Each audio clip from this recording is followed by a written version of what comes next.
gentlemen, welcome back to Art of MMA. I'm Mike Ginn. That's the mechanic, Brandon Cuttino, back again in action to talk about, man, just pure chaos from last weekend. All the changes at UFC 279. We'll give our reaction to that card. In Battleground, Brandon had a good idea. We decided, let's do it. Who is the actual number 2 promotion in mixed martial arts around the world? Is it Bellator? Is it one now? PFL making a claim. We'll talk about that.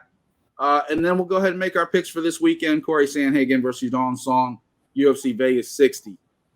Before we get to all that, Brandon, I think I have to say a couple things. For one, it wasn't just complete chaos at UFC 279 last weekend. We got a little bit too big for our britches, became a target. Thankfully, sadly, hackers could not hack our site. But they tried. And because they tried so much, it ended up taking it down. We were a little too big for our web host to kind of carry on. So fightersfirst.shop had to move over to a bigger platform, a more secure platform. I think it's a good first world problem, Brandon, because everything's good. Like, they couldn't get to us. It just cost us 4 days of business. But, you know, we became big enough to become a target, right? So that is what it is. So we moved over. Everything's now on Shopify. And fightersfirst.shop is back in business. All the collections are there. Everything's there. It's a good opportunity because I'm taking some time to revamp some things. I'm going to be going through some of these collections and upgrading some of them, updating a lot of them. We just, right before everything happened, we just signed Ivan Koloff. That collection's on there. I want to announce right here on the show, we have signed Kung Lee. Kung Lee's collection will be coming to Fighters First. Legendary mixed martial artist, former middleweight champion of Strikeforce, obviously in the movies with Tekken and all those cool things. So you can check out the interview we did with him on Unfiltered last year. I'll put that in the show notes below. But Kung Lee is coming to Fighters First. His collection will be launching soon. And we got more people coming too. So it's a good time. It was a headache over the weekend trying to put everything back together, but it's a good time. The only downside is that I don't have the shows right now on the website. All the shows, you do have to keep going to YouTube, which is cool. Obviously, YouTube isn't going anywhere. It's a big platform. All the shows are right here on our YouTube channel /Fighters First. So just keep coming here, checking it all out. And might as well go ahead and do the promo, Brandon. Go over to fightersfirst.shop. Let our apparel be a part of your story. Go ahead and get the Mechanic collection. Get the Fighters First stuff. Get the Ivan Koloff collection. And coming soon, get the Kung Lee collection. All right. Well, Brandon, if everybody hasn't tuned out after that long diatribe, they're definitely going to tune out when I say this. It is Victory Wednesday, because we recorded this on Tuesday and shared on Wednesday. It's Victory Wednesday, something that would drive Sergio crazy because the Giants won, whether y'all like it or not. It is a New York Giant victory week, and we are dancing in the streets. Yes, Brandon, sir. Yes, sir. How you doing, buddy? I'm good, man. Like I said, Giants won. I finished Cobra Kai, and it was started it because of all this crap going on. Yeah, man. And Saturday night was some crazy fights. So I mean, it was a good weekend. Yeah, Saturday night ended up being better than probably it would have been on paper beginning with. So we'll talk about that in a little bit. I do want to take time and send our deepest condolences and our prayers to the family of Elias Theodoro. He passed away at the young age in his early 30s. He's a former UFC fighter, former ring guy for Invicta, right? Like the guy was beloved in the MMA community. Unfortunately, passed away at a young age because of cancer. So we're sending our prayers to his family. Kind of a sad note to start the show with a lot of depressing notes. But we're going to turn gears, go ahead and jump into this show. Brandon, let's go ahead and start off with it. UFC 279, Nate Diaz versus Tony Ferguson. That's not what we talked about last week. Not what we talked about last week at all. Tony Ferguson was supposed to fight Zhilang. Kevin Holland was supposed to fight Daniel Rodriguez. All three of those fights got mixed up to where we got Ferguson versus Diaz. We got Holland versus Chimaev. We got Lee versus Rodriguez. We'll talk about all those fights as well as some other stuff going on that card. But with everything that happened, Brandon, would you believe me last week of our predictions? I had told you both Diaz and Chimaev would have won. Yeah, sure. I mean, they were supposed to fight each other.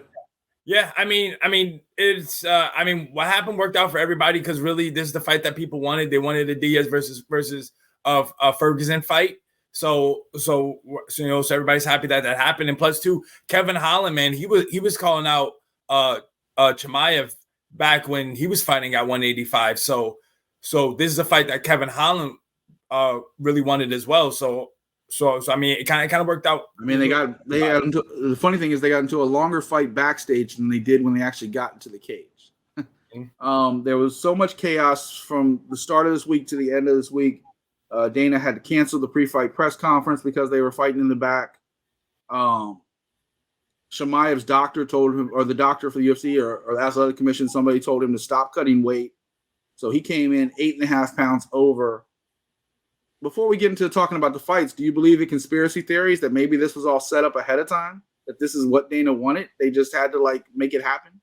No. I was gonna say, dude, man, a lot of people were missing weight last Friday night. So I mean, it was just a crazy day, man. Just a lot of people were definitely missing weight. So it was just one of those events. All right, well, let's talk about this chaos. Let's go ahead and jump into the main event. Nate Diaz versus Tony Ferguson turned into a 5-round fight, main event. And it was interesting. I'll say that. Tell the fans at home what happened in that fight. And I mean, saying this is our first time seeing Tony Ferguson working with the Greg Jackson Week camp. Yeah. I mean, he was popping out his jab. He was moving. He was definitely throwing a lot of leg kicks at Nate Diaz. But Nate Diaz, of course, was taking some leg kicks, but he was defending as well. That's why Tony had that cut on his shin. It's from that. Yeah, checking the kick. Yeah, and both guys are long. I think they both have a 76-inch reach. So it was kind of hard for distance to. It was kind of hard for Nate to kind of get the distance that he wanted, to be in boxing range. So he was kind of waiting and letting Tony kind of come to him, and that's when he would get his shots off. I think he was kind of doing a little bit of a gamesmanship. Kind of trying to bait Tony in. Kind of say that he's tired, all this stuff like that. To kind of bait him in. But hey, man, he was catching Tony, piecing Tony up. And then boom, in that 4th round, Tony wasn't liking it. He went for that shot. Boom, he got he got caught, guillotine. The crazy thing is, if he doesn't go for that shot, he might have won the decision. Yeah, because I mean, I know some people some people's scorecards were all over the place. I think some people were already having the 30-27 Diaz going into the fourth. But I don't think it was like that. I think it could have been maybe a 2-1. Ferguson, and then Nate, was winning the 4th round. So I mean, if going to the 5th, it could have been 2-2.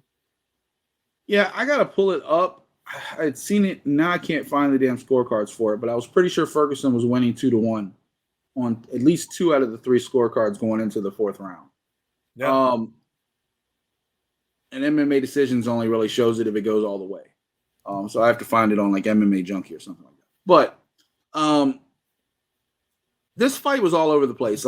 I'm not sure if it was really gamesmanship as much as that Nate Diaz said weeks ago or a couple weeks ago. He gives up. He's not training no more. He'll make weight, but he's a professional. He'll make the weight, but he's not. Man, whatever happens, happens. And he kind of stopped training. And so I think he really was getting tired in the cage, and he was kind of messing around. I think a couple times he wanted to quit, but he was like, nah, it's my last fight. Let me go ahead and throw a couple shots. And then he happened to land, so then he'd follow it up. And I think Tony Ferguson kind of got caught in Diaz's game of Tony's not, his last couple opponents have been Chandler and Gaethje and going nonstop action at him. So when somebody stops, walks away, does whatever, I don't think Tony Ferguson knew what the hell to do. He was just well, do I stop? Do I follow him? What do I do? And I think it just threw Tony off his game because Tony was constantly throwing the leg kicks, constantly trying to get in and out. Not really putting himself in too much danger. He did get caught quite a few times because of Diaz's boxing. And it just ended up being a bad fight for Tony Ferguson. It is a fight that we wanted to see, though, because let's be real. Chimaev versus Diaz was going to be a slaughter. Chimaev would have done just what we'll talk about in a second with Kevin Holland, but he would have kind of rushed right in it, took him down, smothered him, done whatever. Because he's also a good wrestler to where he doesn't put himself in the positions that, Tony Ferguson thinks he's a jiu-jitsu guy as well. and he wants to wrap you up like a pretzel. But let's be real. Say what you want about Nate Diaz's recent record and all the stuff he does. He's a black belt in jiu-jitsu. The Diaz brothers both have excellent jiu-jitsu. They train with Jake Shields, who's one of the best in the world in jiu-jitsu for years. Gilbert Melendez, another guy, you know that whole clique for the last, 20 years. You don't really want to get into a jiu-jitsu fight with these guys. They win tournaments all over the country, especially in California. Tony Ferguson dove in head first. Diaz just calmly locked him in the choke, and that was it, because he was even flexing like when he was at the end, because he knew you just went in his world and you just made the biggest mistake in the world. That's it. Conor McGregor did the same thing, got locked in the rear naked choke. It doesn't matter if he's losing the fight. You saw that with Edwards. Like, Diaz has an opportunity anytime he's in the fight, whether he's getting his ass kicked or not. That's why you watch to the end, because you don't know. He can turn it around in a heartbeat. After the fight, of course, we know Nate Diaz is finally free of the UFC. He said more loving things than I thought we were going to hear from him. But I think it's clear, depending what happens with this Jake Paul-Anderson Silva fight, that maybe Jake Paul is next. If for whatever reason Anderson Silva doesn't make it into October, maybe Diaz gets cleared in time. Maybe that's a fight. But he kind of surprised me, Brandon, when he said he probably will come back to the UFC at some point. Do you see Nate Diaz back in the UFC octagon ever? I mean, he could. Like I said, he's just gonna go out. He's gonna make this money in boxing for a bit, and then after is when he'll come back. Like I said, man, he has a love-hate relationship with the UFC. There is hate, but there also is love as well. So, I mean, I'm not surprised if he were to come back. I mean, he's been a UFC fighter for what, almost 20 years at this point. I think his first UFC performance was all the way back at 2007. So 15 years since The Ultimate Fighter. And before that, obviously being around WEC, he had a fight in Strikeforce, and then had one Pancrase fight. But other than that, 90% of his fights have been in the UFC. So that's home for him. As far as Tony Ferguson, I think, where do we go from here with Tony? Because he was supposed to fight Li Jiling, which I guess they could still make that fight now. But where do you go with Tony? Because he just lost to a guy who had lost most of his last fights. Like, we are going into this Nate Diaz fight talking about Nate hasn't won since 2019 against Anthony Pettis, and then he pulls off this Tony Ferguson fight. Where do we go from here with Tony Ferguson? Like I said, I mean, he was supposed to fight the Leech, so why not rematch those guys? You know what I'm saying? They both are gonna come off an L. So I mean, you might as well match them back up. Why not? I think that's the only thing that makes sense, unless you give. I think there were some promises made to Leech for taking this Daniel Rodriguez fight that he might get something a little better. Maybe a Kevin Holland, maybe somebody like that. So Kevin Holland's looking to fight strikers after this, but let's go ahead and switch over to the co-main event. So Khamzat misses weight, gets into a backstage scuffle with Kevin Holland and Nate Diaz's team, ends up fighting Kevin Holland. So Kevin Holland was already going for a catch weight because Daniel Rodriguez couldn't make weight.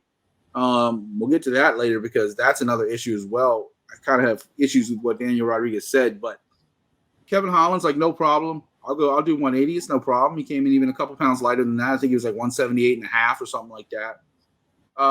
Chimaev comes in about the same weight. They're like, all right, cool. Let's just switch it up. Keep them both on the card. Fight each other. Done.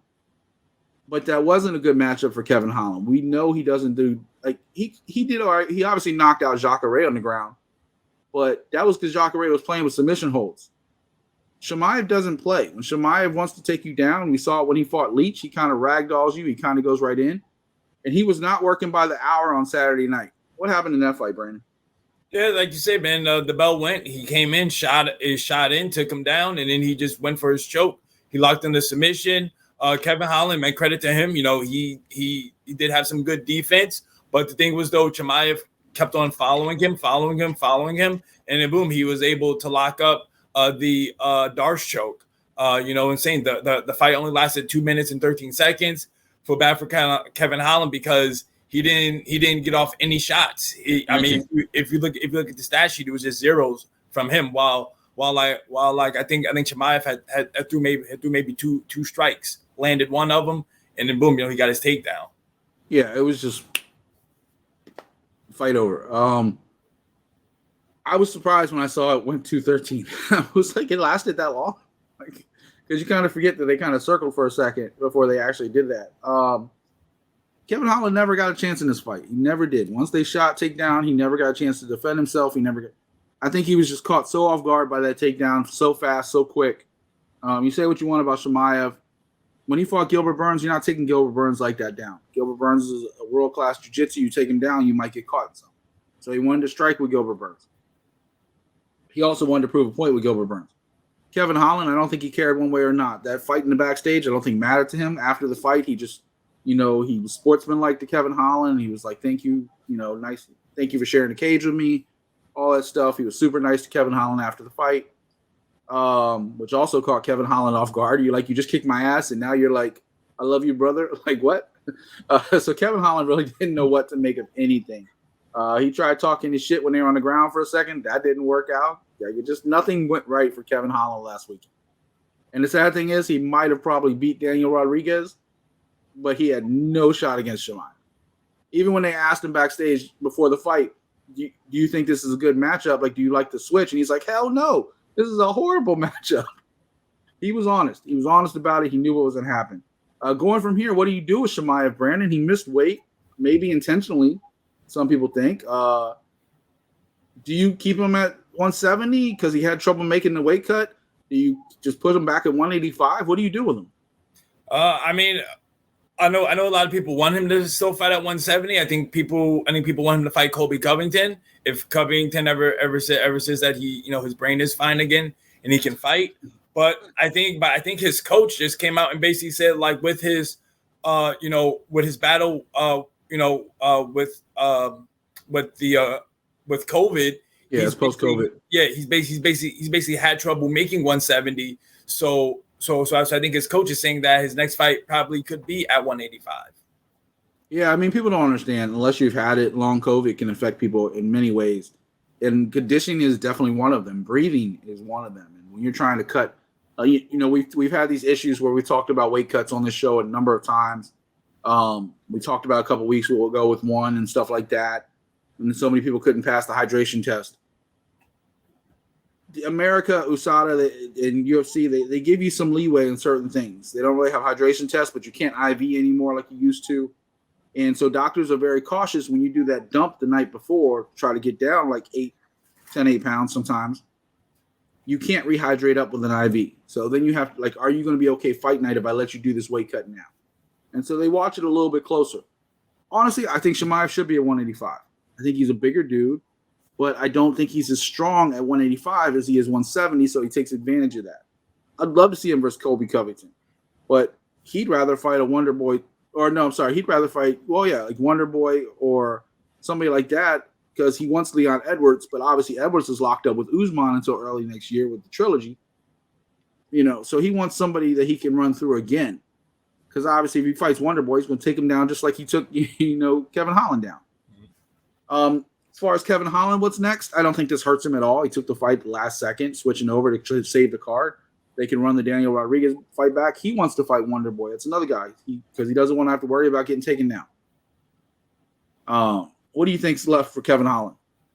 Hey man, like I said, he's still young in his career. So I mean, let's see what's next. I'm saying Wonder Boy already has a fight coming up anyway. So yeah, I mean, they'll have. He's always seemed the guy people call out a lot. Wonder Boy's always that dude.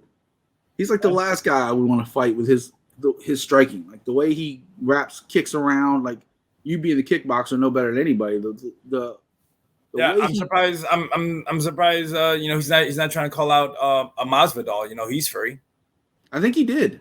I think that was one of the people he did call out. But I think Masvidal is angling for that Edwards fight. If Usman for whatever reason can't do it, and even Edwards said in a couple of different interviews. He's kind of itching to get that Masvidal fight. Yeah, you want to come to me now? That's cool. Let's do it. But everybody else, his coaches and everybody else are saying, no, he doesn't deserve it. But Edwards still has that chip on his shoulder from what happened backstage 3 years ago. Hey, man, just like how Bisping did with Dan Henderson, You're the champ. You get to call the shots. I mean, we've seen it. We've seen it a number of times. Izzy decided to go fight Jan Blachowicz, right? We've seen it with some of the John Jones fights. We've seen it at heavyweight. Look, Conor McGregor walks into fight after fight when you talk it, whether he earns it or not, right? Even right now, Charles Oliveira, obviously uncrowned lightweight champion, who's the person he keeps calling out? Conor McGregor. Does Conor deserve it? Hell no. But is that the money fight he wants? Yeah. And they want to get paid. Like you always say, Brandon, prize fighter. Also in that card, real quick, I think it was a horrible decision. Daniel Rodriguez got the win over Lee. What do you think? I was just gonna say, man, dude, this is the fight right here where you got to give really the most props to the Leech, because out of all 6 guys, he's the one that got the raw deal. Because he came in at 170 and had to fight a 180 guy. Exactly. He got that. They changed up his opponent on him and everything like that. And to me, though, he still looked good. Like I said, I think he won the first round. I think Rodriguez, won the third. Second round was your swing round, but I thought Leach did enough, to get his hand raised. But hey, like I always say, I'm not a judge. But one thing too, I gotta say, man, MMA fans, man, you gotta remember, dude, these dudes took this fight on short notice, basically less than 24 hours. They're trying to give you 100%. Man, you're saying things change. You don't know. There's no time to really game plan into that, and you're gonna boo these 2 dudes. Like, get out of here, man. Get over yourself. I think they were booing Rodriguez, to be honest with you, because this dude, comes in, knew he couldn't make weight. So they agreed to the catch weight like last week or something like that. Knew he wasn't going to make weight for 170.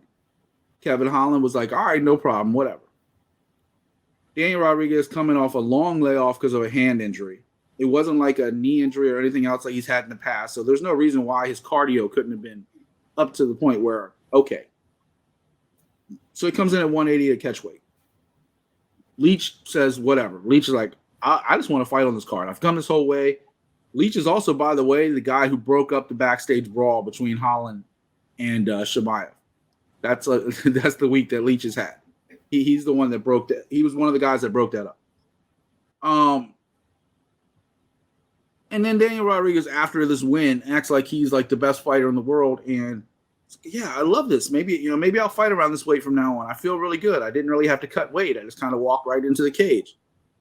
Well, okay, Daniel, but everybody else had to change around you because you couldn't walk into the cage and make 170 or just agree to a 185-pound fight, which would have been fine with Holland too, because Holland fought at 185 pounds. He was trying to fight at 170 because he couldn't have success at 185 pounds against the top contenders. So he said, let's go to 170 and I can have more success. Daniel Rodriguez messed up the card before Chimaev ever had a chance to mess it up. So I don't have much sympathy for Daniel Rodriguez. He won the fight, but it's very questionable at best. But I guess congratulations to him. I don't think anybody gets affected by this win or loss because Leach is going to get rewarded anyway for taking one for the team by Dana. And I don't see really a good fight for Daniel at a 170 or 185 coming up. So he's going to kind of get stuck waiting to see how some of the pieces fall over the next month or two. So. Also on that card, your pick, probably the most beautiful thing of the night, Irene Aldana with the win over Macy Chiasson, another catchweight fight because Macy couldn't cut down to 135 pounds. And she looked like a featherweight coming into that cage. Mm-hmm. But Aldana on the ground with a beautiful liver kick, like an up kick to the liver. Have you ever seen that before? Nope, first time. Have you ever practiced something like that? They say they practice it all the time. I mean, usually sometimes what I would do is practice, like you practice up kicks or you do axe kicks, like coming down into like the person's usually like their chest, but I never really ever went towards their liver or ribs. Is that something you're going to start teaching?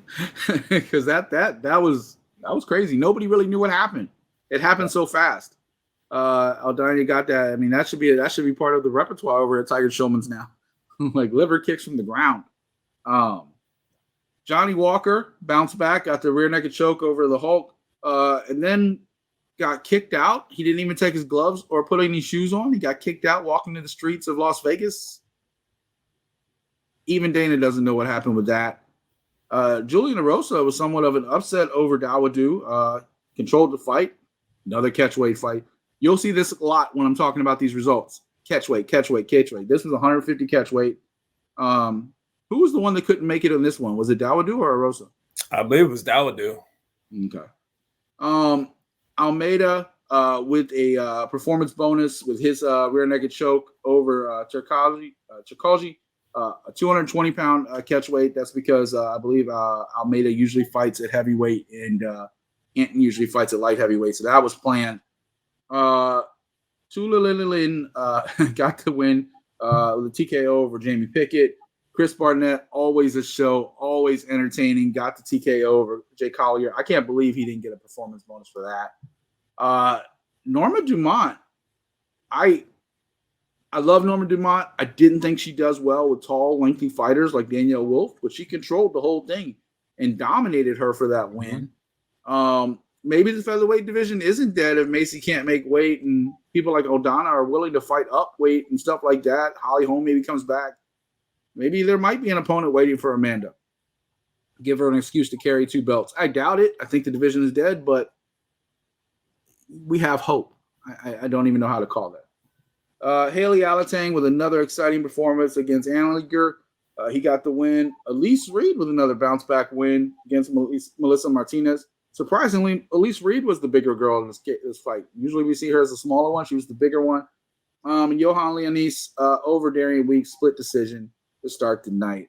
Brandon, any highlights on this card before we get out of here? That's something that really stood out to you other than what we talked about? No, man, just everything you talked about. I was saying the Aldana fight, and then also too the Almeida fight as well, man. You know, dude looked sharp. Yeah, he was one of the performance bonuses. The others were obviously Nate Diaz and then Johnny Walker. Johnny Walker got $50,000 to get kicked out and walk in the streets still wearing his gear. I'm really waiting for John Kavanaugh and all them to really say the whole story about this. What they did, I feel like that was a publicity stunt. They did that because nobody else did that. But Johnny Walker loves to be like the center of attention, so I feel like that was a publicity stunt. But we'll see. All right, Brandon, that is UFC 279. Folks, leave a comment. Let us know what your favorite moments were of the show.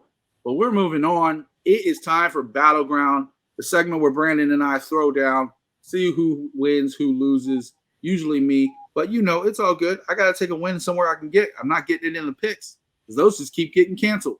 All our picks didn't even count last week because the whole card got flipped upside down. So I take Battleground. That's what I do. Brandon came up with a subject this week. I said, what should we talk about, Brandon? He's like, who is the number 2 MMA promotion in the world?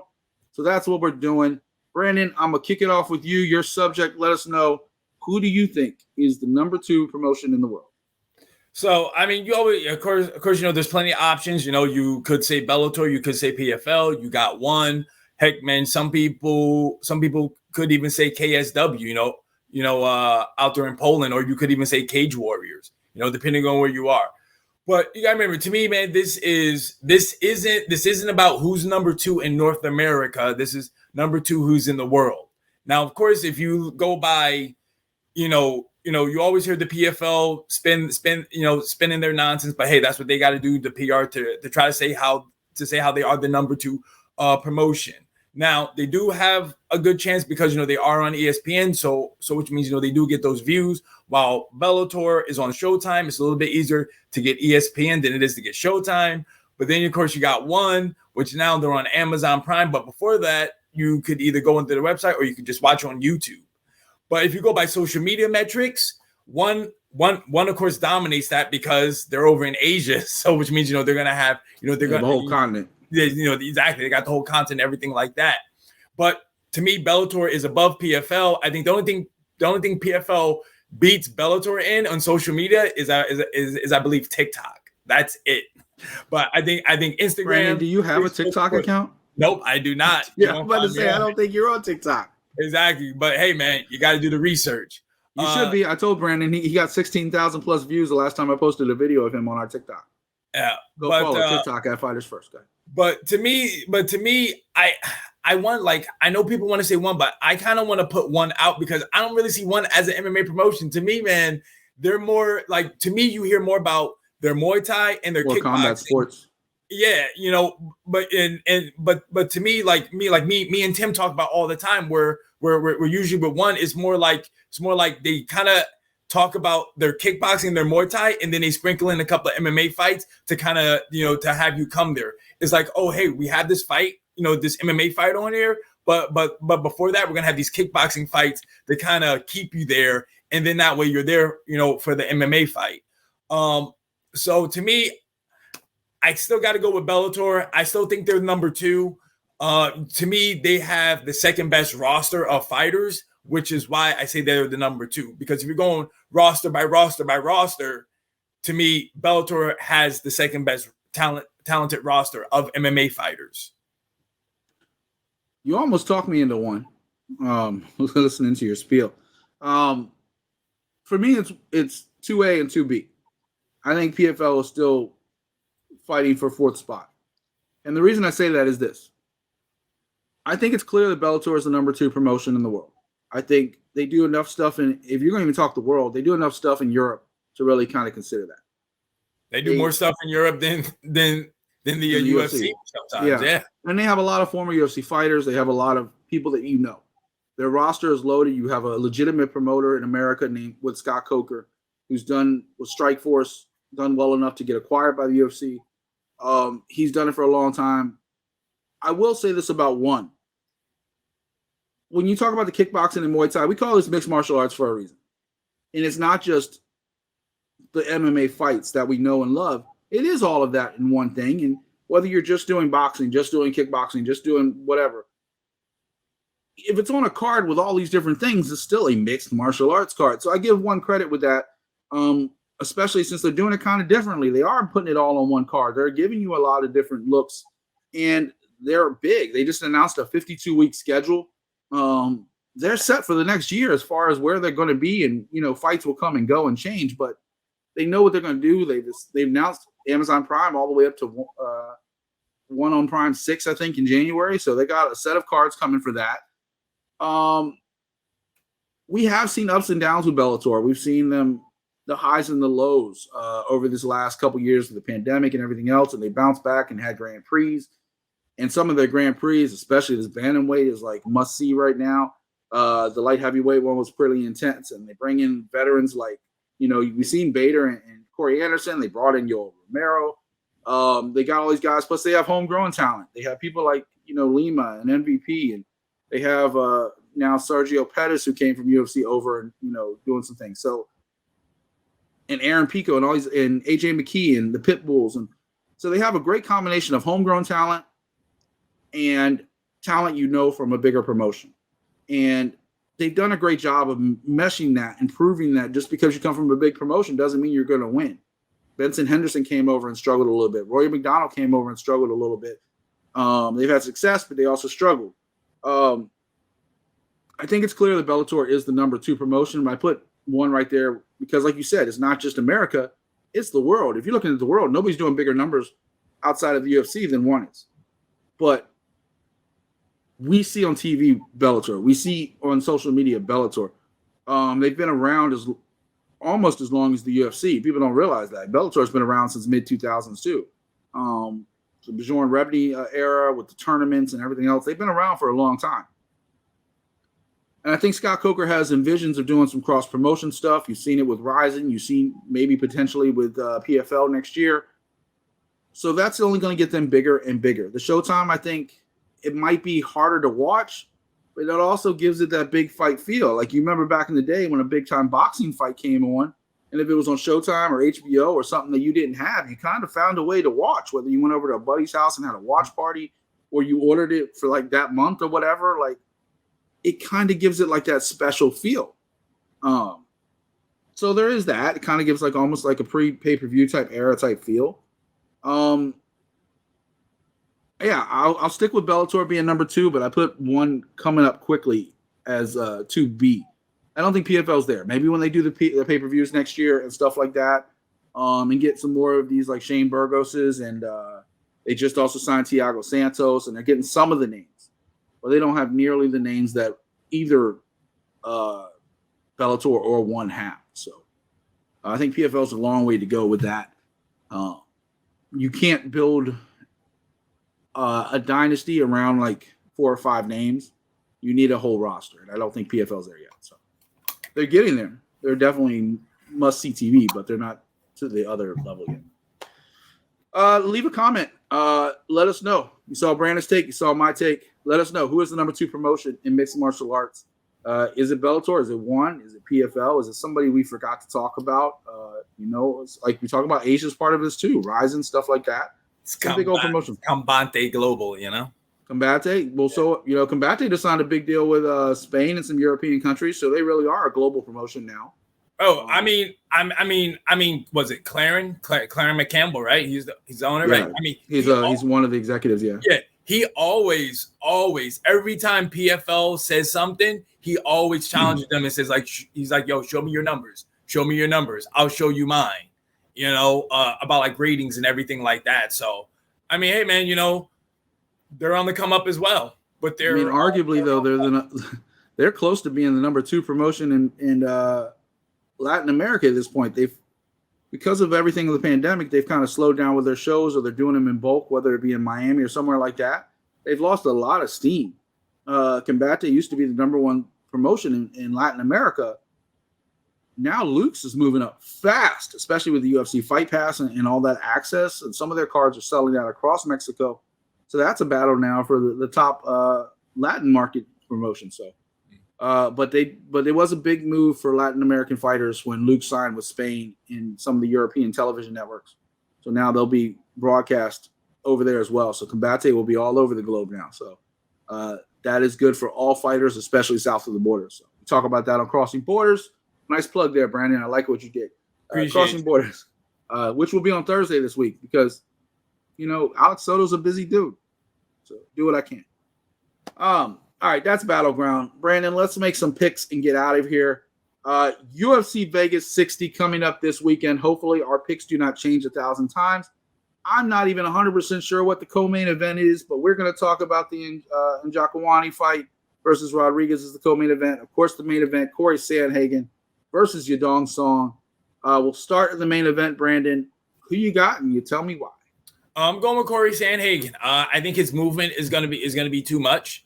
Like I said, I think he's going to move in, switch stance, get his combinations going. So that's why I'm picking Sandhagen to get the job done. I think the only thing he has to watch out is for the power. So I think with his movement, I think he'll be good to go. Yeah, I think the only time Cory Sandhagen has lost, he's lost 3 of his last 5 fights, right? But they've all been against champions, and they've all been against people. So Sterling caught him in a choke. Dillashaw and Jan just stretched him for 5 rounds. They took him the distance, mixed in different things. You saw Peter Yan, who's clearly one of the best boxers in MMA, able to kind of get in and out of angles and kind of dominate him a little bit. But the TJ Dillashaw fight was strictly just a battle of attrition, like stretch out to 5 rounds. Sandhagen could put somebody's lights out quick. You saw it with Frankie Edgar. You saw it with Marlon Moraes. But lately, you've been seeing that with Yadong Song, too. Yadong Song's put his last 3 dudes out, including Marlon Moraes, who ended his career. You're not kidding about the power. And another thing is, you talk about Yadong Song has 27 fights. The dude's only 24 years old. Like, he's been fighting crazy since 2013. A crazy schedule all over the globe, China, now obviously in the UFC. He's been in the UFC now since 2017. Other than the draw against Stamen and the loss to Kyler Phillips, he's been dominant in the UFC since 2017, and people don't talk about him. He beat Kenny, Julio Arce, and Marlon Moraes back to back to back, and 2 of those were stoppages. That's no joke. I think Sandhagen can win this fight by grappling. I think Sandhagen can tie him up, make it a uncomfortable night for Yadong Song. But if Sandhagen stays on his feet, Sandhagen can also get put to sleep. And we've seen it. I'm picking Cory Sandhagen, but I'm only picking him because I believe he'll grapple with him, and I think he won't put himself in a position to get caught with Song's power. Sandhagen's very intelligent.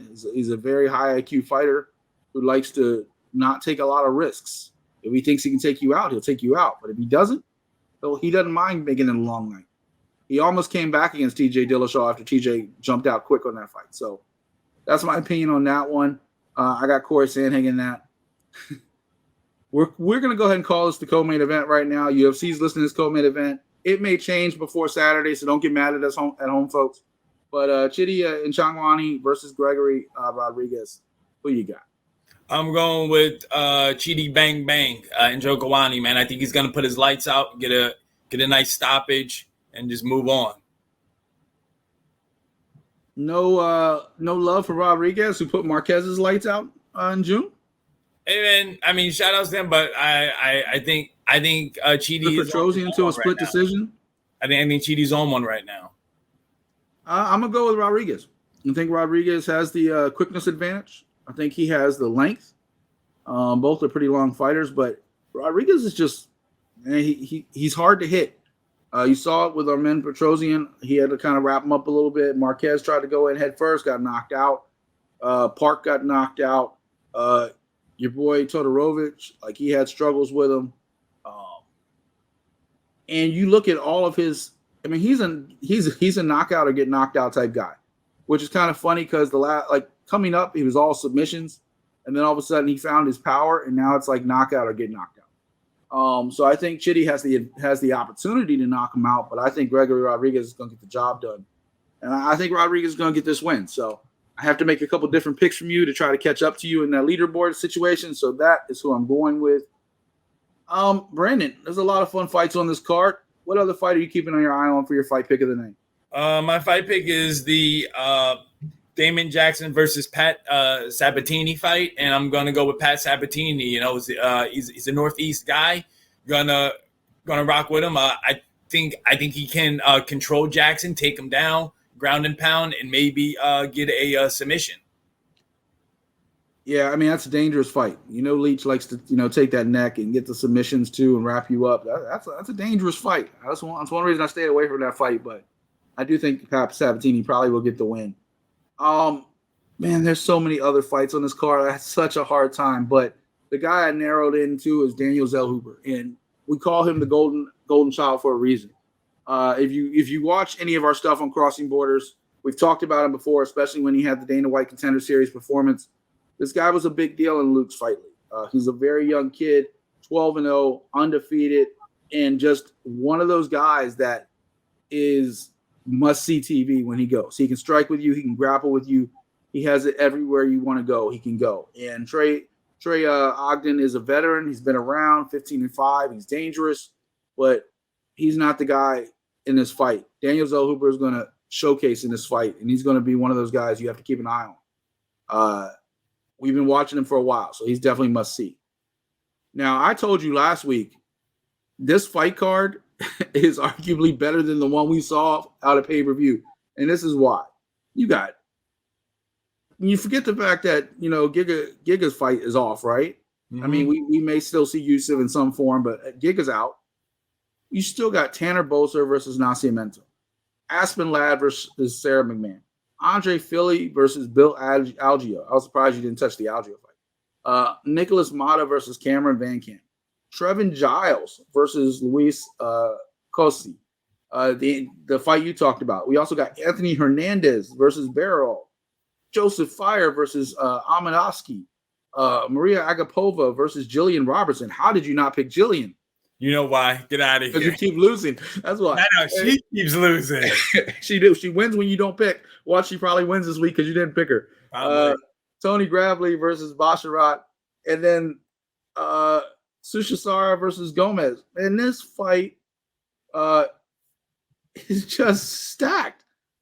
How is this not the pay-per-view card? Loma Lukbami, by the way, I saw her whole name and it kind of took me a second to put that was Loma on the card. Yeah, that's the first fight of the night. Loma Lukbami, come on, this card is stacked. So they're giving that one away for free this weekend or on ESPN Plus. Come on, you paid $75 for last week. This should have been the fight card you paid $75 for. This thing is stacked. So I will be enjoying that on free TV this weekend before I watch the Giants play on Sunday. Brandon, any big plans this weekend? Or are you going to be sitting on the couch watching all this stuff happen? Yeah, man, just watching fights and watching some Giants football. I want to send a shout out to Brandon's wife for allowing him to watch all those fights while they were on vacation last week over Labor Day weekend. Crash at the castle, baby. Had to watch that wrestling too, you know? Bro, if I was on vacation, I started watching all that stuff, my wife would have smacked the shit out of me. Why, man? It's my downtime. It's my downtime. It's my vacation too. Man, vacation in my family is more work than it is when I'm at home. Like my wife has a plan to see everything. Like, oh, we're here. We're not usually here. We're gonna see this, and that. So what do you mean you're sitting on the couch? No, we could be out doing something. Like my wife at home is like, all right, we're chill. Yeah. If we're on vacation, it's go until you're ready to come back home. And I'm like, I come back home more tired than I did before I went to vacation. That's when people are like, oh, I need a vacation from my vacation. Though, thanks to Thea Trinidad, aka Queen Zelina, I think I might have somewhere to go soon. I'm gonna check out that Discovery Cove she talked about. That shit looks awesome in Orlando. So. Gotcha. But that is that. My man Brandon has to go teach some classes, teach the next generation, teach that liver kick. Yeah. Teach that liver kick from the ground. Like, boom. Make sure you check out all the fights. Make sure you leave a comment. Go ahead and check out FightersFirst.shop. The site is up. Everything's working perfectly. I tried to make it look as close to the old site as I could, but I'm going to be adding a lot of new bells and whistles as I figure out this whole Shopify thing and adding some cool stuff. And I'm going to try to get the content on there eventually so you can watch the shows on there as well. But make sure you check out YouTube, youtube.com/FightersFirst. We've been doing this thing for a while on here. The shows are growing, and it's all thank you to you. So thank you for rocking with us. Thank you for rocking with Brandon, myself, all the officially licensed fighters. Check out us. Check out Kicking It. Check out Slamtown. Slamtown back every week. We'll be recording a new episode this Thursday. Crossing Borders will be on Thursday this week, and Slamtown will come out on Friday. Just so much stuff going on in the network, and it's all thanks to you. So thank you. I love you guys. I appreciate you. Leave a comment. But that said, it's time to go. I'm Mike Ginn. That's the mechanic, Brandon Cuttino. This is Art of MMA. Enjoy the fights this weekend. We'll see y'all later.